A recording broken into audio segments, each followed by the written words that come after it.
ऐसा है क्या? चाहिए सबको, रुकता है वो कहीं-कहीं। एक चित्र के माध्यम से आपको समझाने की कोशिश करता हूँ। या तो सफ़ेद हाथी पे विराजमान होती है या उसके पास होता है उल्लू।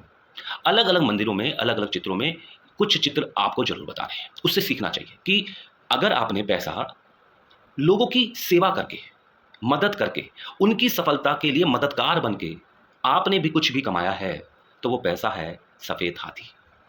रुकेगा, ठहरेगा, चारों पैर पे टिका हुआ है और ये सफलता आपको भी जल्दी दिला देगा। ये है बाय प्रोडक्ट, सेवा का बाय प्रोडक्ट। और दूसरा है उल्लू। आपको पता है अगर आपने पैसा किसी से छल से, कपट से उल्लू बनाकर पैसा कमाया है या उसको कुछ ऐसा ख्वाब दिखा दिया जो कभी पूरा ही नहीं हो सकता, तो आपका जो आया हुआ पैसा है ना, वो आपके पास भी टिकेगा नहीं, बरकत नहीं देगा, बीमारी दे देगा, टेंशन दे देगा, डिप्रेशन दे देगा। मनी के 5 रूप हैं। ये बात मुझे जीवन में सभी लोगों को अपलिफ्ट करना चाहते हैं। ये हर बार बोलते हैं कि हम सब लोग एक वाइब्रेशन की दुनिया में हैं। जैसे रेडियो की ट्यूनिंग कर लेते हैं, तो 105 में जो आ रहा है, वो 107 में कभी वॉइस नहीं आएगी। अगर आपको 105 सुनना है, तो ट्यूनिंग करके आपको 107 वाला 105 में लाना पड़ेगा। अगर कार चाहिए बीएमडब्ल्यू और अभी है आपके पास छोटी गाड़ी, तो आपको ट्यूनिंग करना पड़ेगा कि वहाँ पर जाने के लिए मुझे कौन-कौन से स्किल लगेंगे, तो वो स्किल डेवलप करें। फिर है कॉन्फिडेंस। कॉन्फिडेंस बढ़ाते-बढ़ाते मनी को समझना होगा कि मनी के 5 जो रूप हैं, पहला है अर्न करना होगा। अगर आपने पैसा कमाने पे सारा ध्यान दे दिया और बाकी 4 पे दे दिया, तो वो भी चला जाएगा। फिर है स्पेंड, खर्चा करना।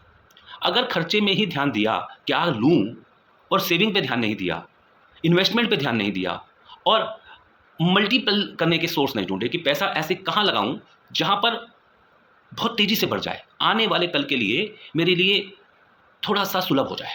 क्योंकि आने वाले समय का पता नहीं है, दुःख आएगा या सुख आएगा। तो सुख को प्राप्त करने के लिए या हेल्थ, वेल्थ और हैप्पीनेस को प्राप्त करने के लिए पैसा बहुत बड़ा योगदान है। क्योंकि हर चीज़ को प्राप्त करने के लिए आज की डेट में पैसा लगता है। और जहाँ पैसा काम नहीं आता, वहाँ रिलेशन लगती है।